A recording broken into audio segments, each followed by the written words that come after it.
Can diplomacy still succeed in a region where every breakthrough risks being overshadowed by the next crisis?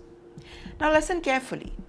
That question is hanging over Switzerland tonight as US Vice President JD Vance prepares for the most closely watched diplomatic mission of the year.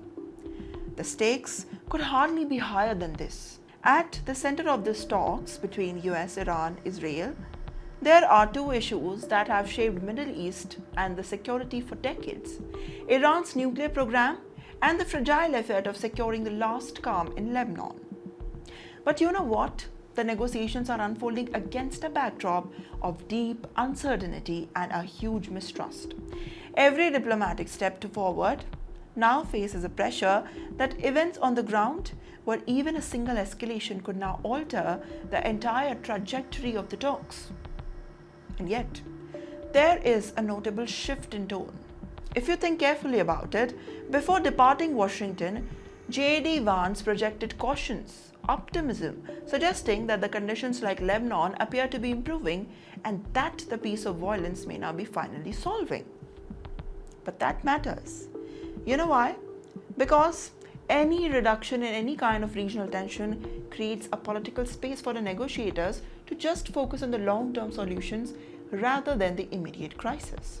However, the bigger challenge remains inside Iran itself, not anywhere around, but inside Iran.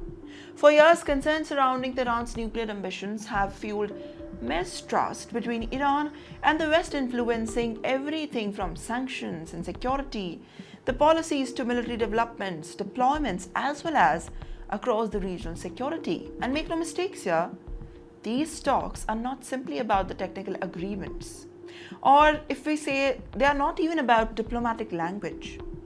They are about determination, whether the confrontation can actually be replaced with negotiations at a moment when the Middle East remains on the edge.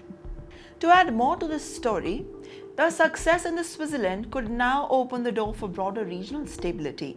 Want to know how? Because failures could deepen uncertainty and receive fears of a new cycle of escalation.